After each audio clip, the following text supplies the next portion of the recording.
함께 읽을 하나님 말씀 여호수아서 10장 40절에서 43절입니다. 여호수아서 10장 40절에서 43절입니다. 짧은 본문이라 다 함께 합독하시겠습니다. 구약성경 336면입니다. 구약성경 336면 여호수아 10장 40절부터 43절 함께 읽겠습니다. 이와 같이 여호수아가 그 온 땅 곧 산지와 네겜과 평지와 경사지와 그 모든 왕을 쳐서 하나도 남기지 아니하고 호흡이 있는 모든 자들은 다 진멸하여 바쳤으니 이스라엘의 하나님 여호와께서 명령하신 것과 같았더라. 여호수아가 또 가데스 바네아에서 가사까지와 온 고센 땅을 기브온에 이르기까지 치매 이스라엘의 하나님 여호와께서 이스라엘을 위하여 싸우셨으므로 여호수아가 이 모든 왕들과 그들의 땅을 단번에 빼앗으니라. 여호수아가 온 이스라엘과 더불어 길갈 진영으로 돌아왔더라. 아멘. 오늘 예배 오신 여러분을 예수님으로 환영합니다. 비가 내리고 또 날씨도 추운데 가시는 길 좀 잘 가셨으면 좋겠습니다. 지난주 설교 말씀을 정리하고 오늘 본문으로 나아가도록 하겠습니다. 가나안 족속의 입장에서 기브온의 배신은 미웠을 것입니다. 거기다가 그들의 배신을 그냥 내버려 두었다가는 다른 배신자들이 나올 수 있게 기브온과 맞닿아 있던 예루살렘 왕 아도니세덱이 가나안 족속 5 왕들을 부축해서 기브온을 침략하게 됩니다. 이에 기브온 족속들은 이스라엘에게 도움을 요청하게 됩니다. 그러나 이스라엘 입장에서는 기브온을 도울 하등의 이유가 없었습니다. 동맹국이라 할지라도 국익에 따라 움직이는 것이 당연한 것이기 때문입니다. 나중에 이스라엘 역사를 좀 보게 되겠지만 남유다가 당시 동맹 관계인 북이스라엘의 요청에도 불구하고 아수르와 대적하지 않았던 이유는 국익에 도움이 되지 않았기 때문입니다.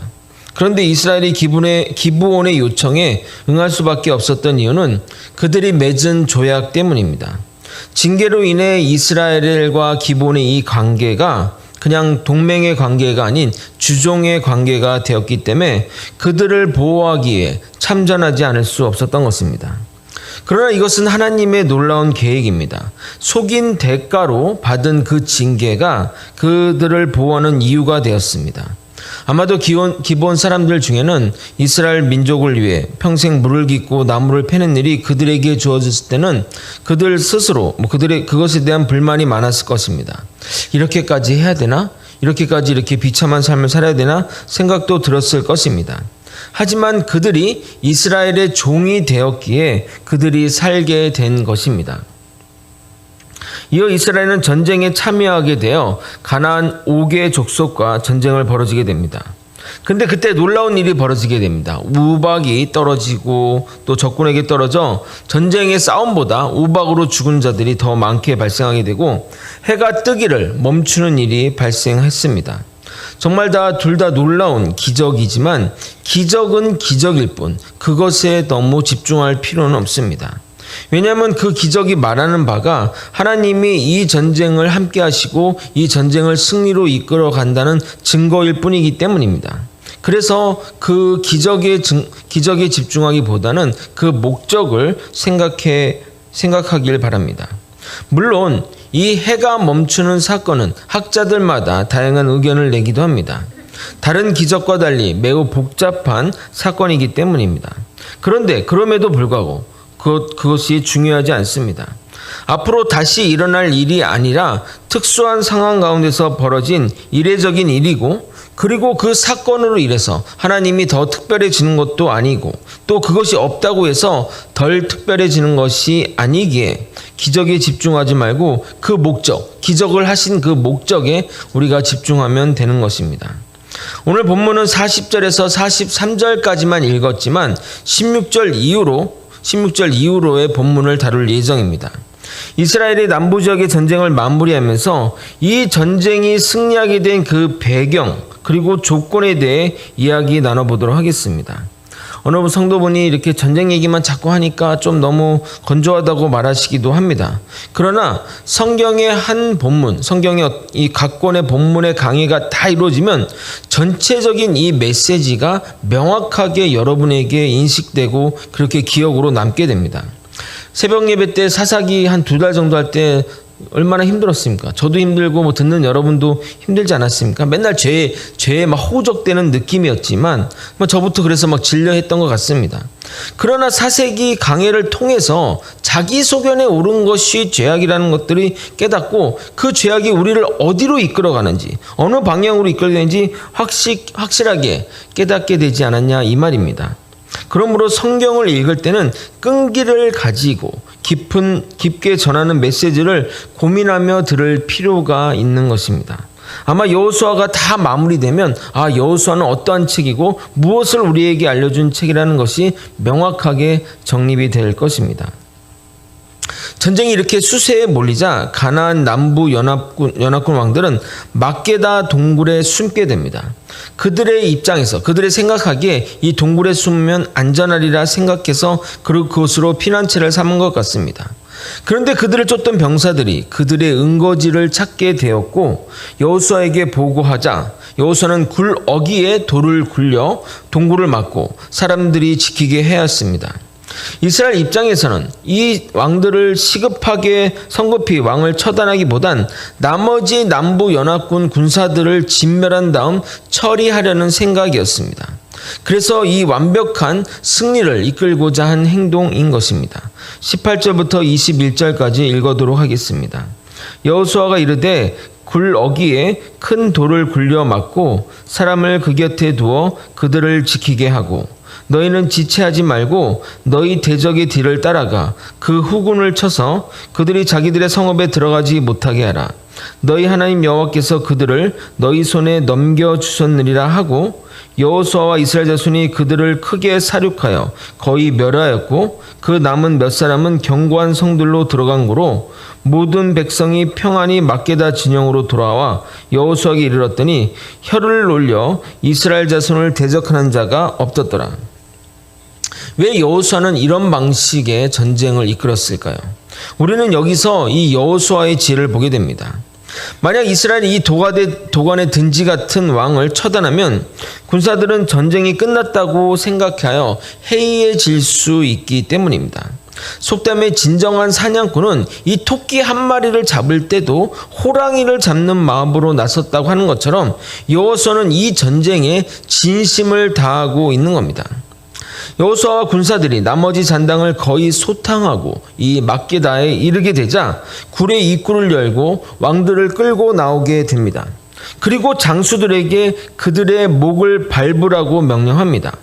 정복자가 적장의 목을 발로 밟는 것은 고대 근동의 굉장히 일반적인 관습 중에 하나인데 전쟁에 패배한 적을 완전히 정복했음을 상징하는 행동이었습니다. 그런데 이것은 보통 지휘관이 자신의 영광을 드러내며 적들에게 수모를 주려는 목적에서 행해졌지만 여호수아는 자기의 통솔하에 있는 부하 지휘관들에게 하도록 명령했습니다. 여호수아는 부하 지휘관들의 공을 돌림과 동시에 이 전쟁을 승리로 이끌게 됨을 확신시키기 위해서 그렇게 한 겁니다. 여호수아는 자신이 누릴 영광을 부하에게 넘김으로써 차차 그들을 하나씩 세워가고 있는 겁니다. 그러면서 여호수아는 자신에게 가장 위로가 되고 그 자기의 이 삶 속에서 가장 위로가 되었고 힘이 되었던 하나님의 말씀을 부하들에게 전달하게 됩니다. 25절을 같이 한번 읽도록 하겠습니다. 여호수아 10장 25절입니다. 함께 읽겠습니다. 시작. 여호수아가 그들에게 이르되 두려워하지 말며 놀라지 말고 강하고 담대하라. 너희가 맞서서 싸우는 모든 대적에게 여호와께서 다 이와 같이 하시리라 하고. 여러분, 말에는 정말 이러한 위력이 있습니다. 여호수아가 정말 거대한 산 같은 정말 자기의 스승인 모세가 죽고 나서 이 수많은 백성을 이끌어 가야 되는 그 상황 가운데 당연히 두려움과 염려와 걱정이 왜 없었겠습니까? 그리고 단순히 이런 광야길을 인도하는 것이 아니라 모세는 그동안 광야길을 인도했죠. 그러나 여호수아가 앞으로 나아갈 길은 전쟁의 길이었습니다. 본인뿐만 아니라 전쟁의 경험이 거의 없는 이 이스라엘 오합지졸을 몰고 전쟁터에 나서는 길이 막막하고 답답하고 걱정됐을 거고 수많은 감정들이 교차했을 것입니다. 그때 하나님이 여호수아에게 이 말씀을 한 겁니다. 여러 가지 말씀이 있지만 그 중에 이 말씀을 한 겁니다. 여호수아 1장 9절입니다. 내가 내게 명령한 것이 아니냐. 강하고 담대하라. 두려워하지 말고 놀라지 말라. 내가 어디로 가든지 내 하나님 여호와가 너와 함께 하느리라 하시니라. 그러니까 이 말을 듣고 용기를 얻고 힘을 얻던 여호수아가 이제는 지금까지의 정복 정쟁을 겪으면서 맞아, 하나님이 하신 말이 그냥 하신 말씀이 아니야.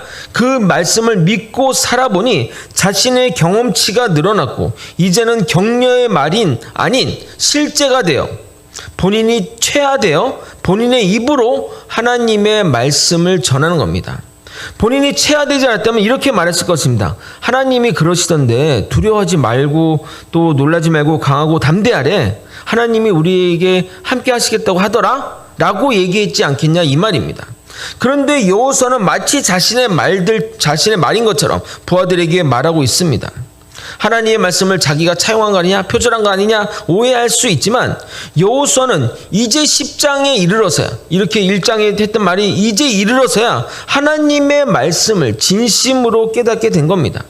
지도자로 홀로 서기가 그 막막한 가운데 정말 하나님의 한 줄기 빛 같은 그 말씀을 붙잡고 살아왔더니 정말 하나님의 그 돌보심을 경험했고 정말 말도 안 되는 기적으로 전쟁마다 계속 승리를 경험함으로써 이제는 하나님의 말이 아닌 내 말이, 내 경험이 되어 부하들에게 이야기하고 있는 겁니다.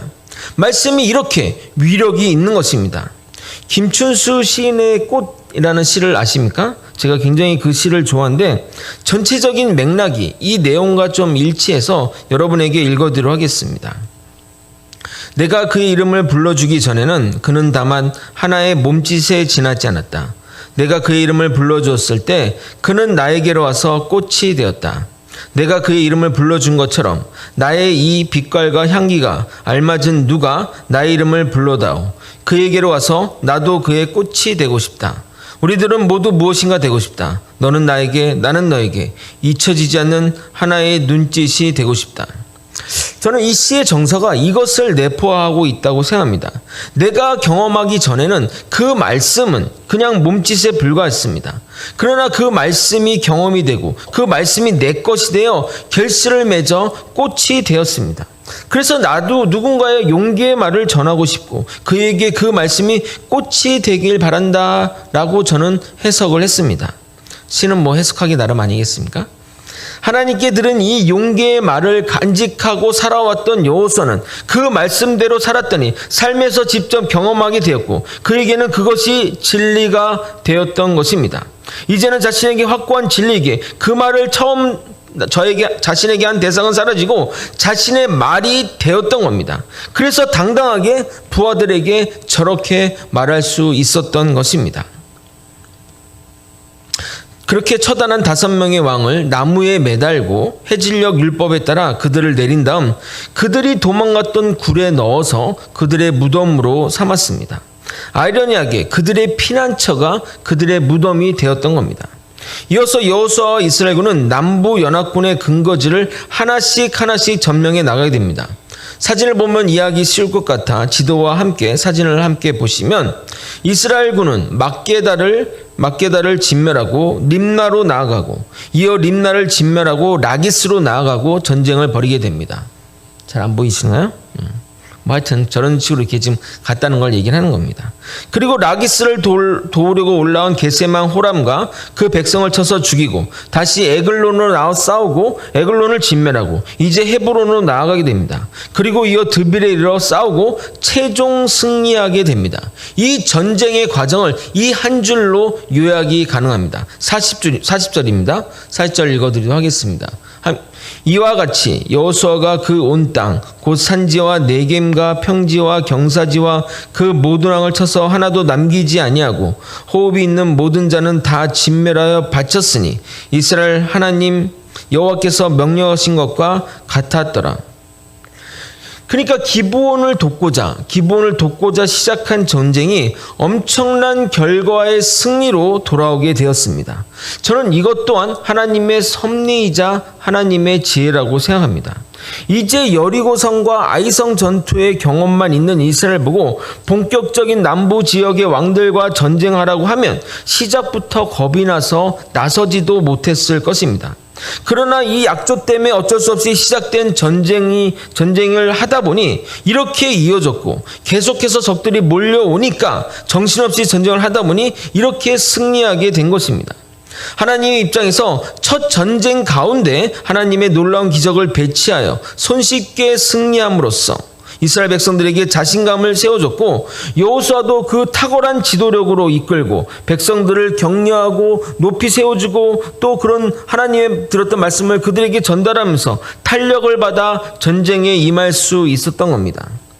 그리고 전쟁 초기에만 하나님의 기적이 배치되어 있었지, 그 이후부터는 본인들 스스로 모든 나라들을 점령하였던 겁니다. 그러니까 하나님이 기적을 허락하신 이유가 거기에 있는 거예요. 처음 전쟁을 하나님과 함께 하심을 눈으로 보여주고, 그리고 또 여호수아의 말을 통해서 확증시켜주고, 너희들 받지 않냐, 이게 하나님의 역사가 있지 않냐 증거를 보여주고 나서는 그 이후로는 본인들의 힘으로 나아가게 된 것입니다.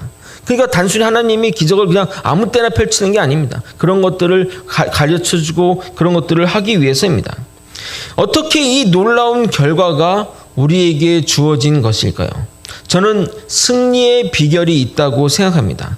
두 가지 말씀드리고자 하는데, 첫 번째가 여호와께서 명령하신 대로 행하는 것, 순종입니다. 그들은 약속을 한 듯이 하나님의 계획 가운데서 움직였습니다. 40절에 본 것처럼 모든 왕을 쳐서 하나도 남기지 않고 호흡이 있는 모든 자를 다 진멸하여 바쳤습니다 라고 진술한 다음에 뭐라고 얘기하냐면, 이스라엘 하나님 여호와께서 명령하신 것이라고 강조하고 있습니다. 하나님께서 명령하신 대로, 말씀대로 행했다는 겁니다. 우리의 승리의 조건이 말씀대로 행하는 것입니다. 예수님은 본인의 말씀을 따라 행하는 자를 반석 위에 집을 지은 자라고 표현합니다. 마태복음 7장 24절 25절을 읽어도록 하겠습니다. 그러므로 누구든지 나의 이 말을 듣고 행하는 자는 그 집을 반석 위에 지은 지혜로운 사람 같으리니, 비가 내리고 창수가 나고 바람이 불어 그 집에 부딪히되 무너지지 아니하나니 이는 주추를 반석 위에 놓은 까닭이라. 그러나 우리는 하나님의 말씀을 의심하거나 또는 말씀대로 따르지 않게 형통한 삶과 먼 삶을 살게 되는 겁니다. 인간적인 방법이 더 빠른 길 같고 더 효과적인 방법 같아 보이지만 실제 결코 그렇지 않습니다. 우리는 굳이 이것을 경험하고 배우지 않아도 충분히 알 수 있습니다. 우리는 뉴스를 통해 우리는 매일 그런 일들을 시청과 교육을 하게 됩니다. 정상적이지 않은 방법은 결국 드러나게 되어 있다는 것을 말입니다. 그렇기 때문에 우리가 하나님의 말씀대로 살게 되면 우리는 형통한 삶을 살게 될 줄 믿습니다. 형통한 삶의 조건, 승리의 조건 두 번째는 하나님이 우리를 위해 싸우시게 하는 것입니다. 42절을 같이 한번 읽어보도록 하겠습니다. 함께 읽겠습니다. 시작. 이스라엘의 하나님 여호와께서 이스라엘을 위하여 싸우셨으므로 여호수아가 이 모든 왕들과 그들의 땅을 단번에 빼앗느니라. 우리가 싸우는 것이 아니라 하나님이 우리를 위해 싸우시게 될 때 우리는 승리하게 되고 형통한 삶을 살게 되는 겁니다. 이 말은 우리의 삶의 주도권을 주님께 온전히 맡기는 것을 말합니다. 그러나 우리는 우리가 앞장서서 싸우려고 하고 우리가 진두지휘하려고 합니다. 절대 이 주도권을 놓지 않습니다. 주님을 잘 믿는다고 하는 분들도 절대 주도권을 포기할 수도 없습니다. 왜냐하면 핸들을 맡겨본 적이 없어서 그렇습니다. 말은 항상 그렇게 얘기합니다. 주님 의지합니다. 주님께 두 손 들고 나옵니다. 하지만 진정으로 내 삶을 주님께 맡기지 못합니다. 주로 어떤 때 맡기는 줄 아십니까? 건강을 잃어서 더 이상 회복 불가능할 때, 경제적으로 망해서 더 이상 회생 불가능할 때, 관계가 무너져서 더 이상 불가능할 때, 그때서야 망가집니다. 그냥 차가 움직일 수 없는 그 상황에 이제 차가 뭐 반파되고 막 완파되고 거의 뭐 폐차 들어갈 순간인데, 그때서 주님 이제 운전해 주세요라고 한다는 겁니다. 내 삶의 주도권을 전혀 놓지 않으니 주님이 우리를 대신해서 싸울 수가 없는 것이고, 내려놓지 않으니 주님이 역사할 수가 없는 겁니다. 많은 성도들이 주님은 내가 하고자 하는 일의 보조이거나 또는 도움이 되기만을 바랄 뿐입니다. 그래서 있으면 좋고 없으면 말고 하는 듯이 주님을 대합니다. 우리가 오랜만에 우연히 누군가 만나고 헤어지면 인사차 이렇게 표현하죠. 야, 언제 한번 밥 한번 먹자 라고 말합니다. 그냥 진짜 먹겠다는 의미보다는 다시 보자는 의미 아닙니까?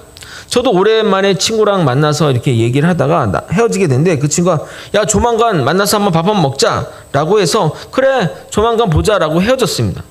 근데 헤어지고 나면서 저 친구가 내 전화번호를 아는가 하는 생각이 들었습니다. 당연히 몰랐고 그 이후로 전화도 오지 않았습니다. 이처럼 우리 교회 사람들이 말하는 것이 그냥 밑버릇처럼 말하는 것이 있습니다. 뭔지 아십니까? 첫 번째가 기도할게입니다. 무슨 이야기를 듣고 나서 끝말에 기도할게요 라고 말하지만 대부분 기도를 안 하는 것 같습니다.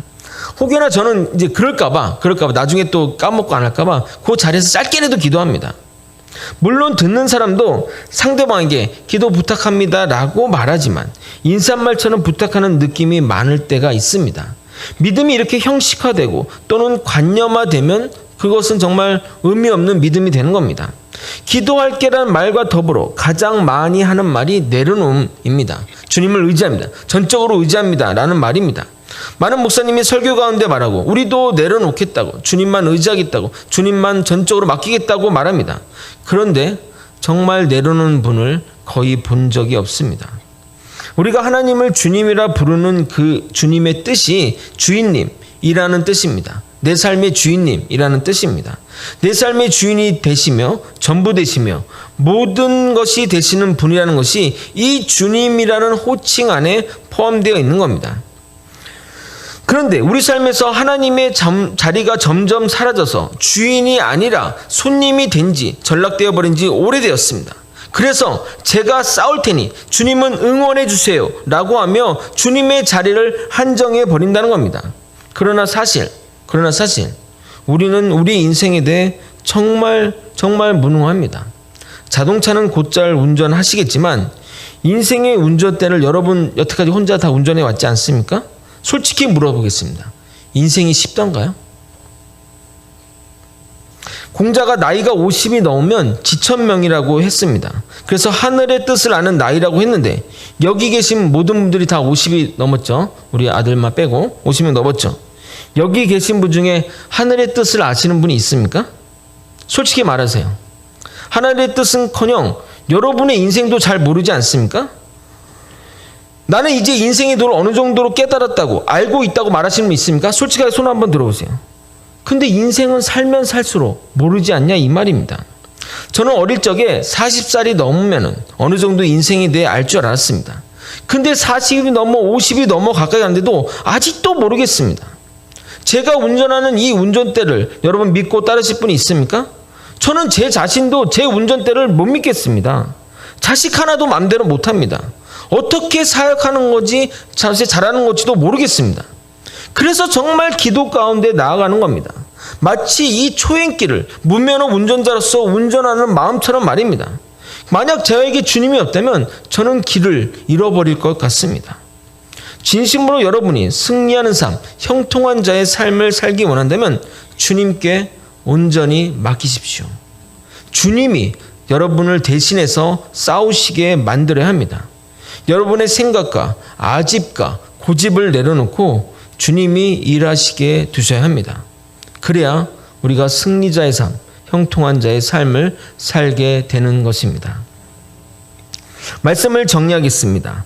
우연히 시작된 이 전쟁이 이스라엘이 반드시 해야 했을 전쟁으로 연결이 됩니다. 분명 이스라엘 사람 중에는 왜 우리가 이 전쟁에 참여하는지, 왜 불필요한 희생을 감수해야 되는지 생각했을 것입니다. 그러나 여호수아는 하나님의 말씀에 순종했고 묵묵히 전쟁을 수행해 나갔습니다. 아마도 그래서 처음 전쟁에 기적을 집중 배치한 것 같습니다. 손쉽게 승리하된 이스라엘군은 의도치 않게 계속해서 전쟁을 관여하게 되었고 전쟁의 승리로 달아오른 이스라엘군이 연전연승을 하게 됩니다. 이 모든 전쟁의 승리는 하나님이 예비하신 길입니다. 하나님이 인도하시고 이끌어 가시니 승리할 수 있었던 것입니다. 만약 우리가 계획하고 우리가 주도했으면 어떻게 되겠습니까? 우리가 주도했던 그 전쟁이 어떻게 됐죠? 아이성의 패배가 우리가 주도했더니 그렇게 된 결과 아닙니까? 시작은 불필요해 보이는 전쟁 같아 보였지만 그 가운데 하나님의 계획이 있었고 하나님이 우리를 대신해 싸우셔서 승리의 길로 가게 된 겁니다. 우리는 전쟁의 승리를 통해서 형통함의 비결을 배우게 됩니다. 첫 번째, 여호와 하나님의 명령대로 행하는 것, 즉 말씀대로 행하는 것, 그 두 글자로 표현하면 순종하는 것입니다. 주님의 말씀대로 가는 것이 느리게 보일지라도 결국은 그것이 가장 빠른 길입니다. 물론 세상에서 느리게 보일지라도 우리는 세상의 기준대로 사는 사람이 아니지 않습니까? 하나님의 뜻대로 하나님의 말씀대로 사는 것이 가장 빠른 길임을 믿으시길 바랍니다. 두 번째는 주님이 일하시게 하셔야 합니다. 이 말은 내 삶의 주도권을 주님께 온전히 맡겨야 된다는 겁니다. 내가 주인 되어 나아가는 삶이 아니라 주님의 인도하심을 받아 나아가는 삶이 되어야 됩니다. 그러려면 어떻게 되죠? 그 주님의 인도함을 받으려면 어떻게 되죠?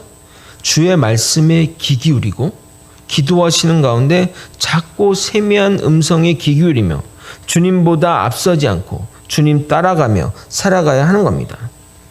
주님이 말씀하시면 내가 나아가고 주님이 멈춰서라면 우리는 멈춰야 되는 겁니다. 그러면 이 주의 음성을 잘 듣기 위해서는 우리는 죄된 삶에서 벗어나 경건한 삶과 태도로 살아야 하는 겁니다. 우리가 죄악으로 물들으면 하나님이 얘기하셔도 들을 수 없기 때문입니다. 내 마음의 소리를 죽이고 주님이 이끄시는 말씀에 오늘 여러분에게 전하는 이 말씀도 여러분이 또 집중해서 듣다 보면 주님이 우리에게 하시는 말씀이 분명 들려올 것입니다. 주님을 주인 삼아 항상 말씀대로 행하며 살아가는 저와 여러분이 되시길 예수님의 이름으로 소망합니다. 함께 찬양하도록 하겠습니다. 주가 일하시네. 함께 찬양하고 기도의 자리로 나아갔으면 좋겠습니다.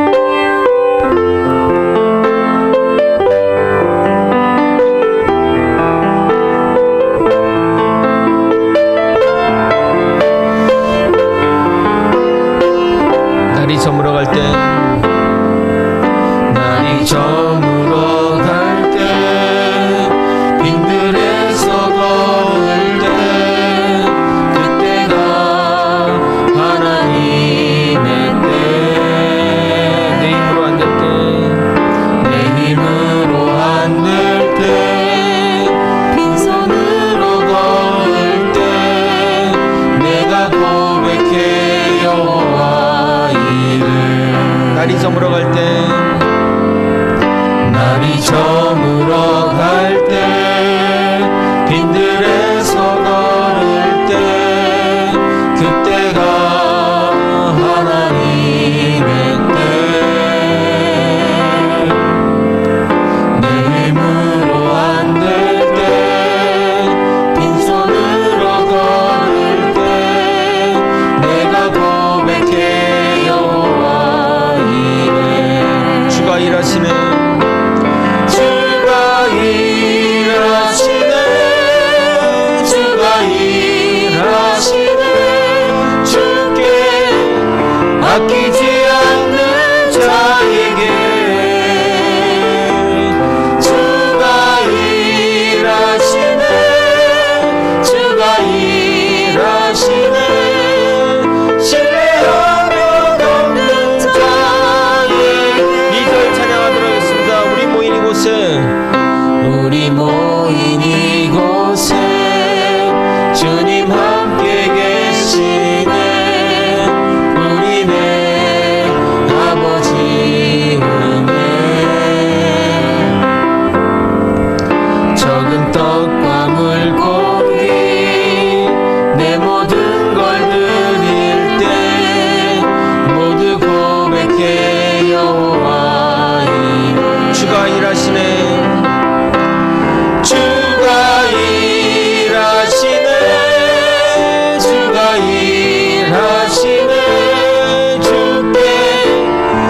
아끼지 않는 자에게 주가 일하시네. 주가 일하시네. 신뢰하며 걷는 자에게 주가 일하시네. 주가 일하시네. 주가 일하시네. 주가 일하시네. 주께 아끼지 않는 자에게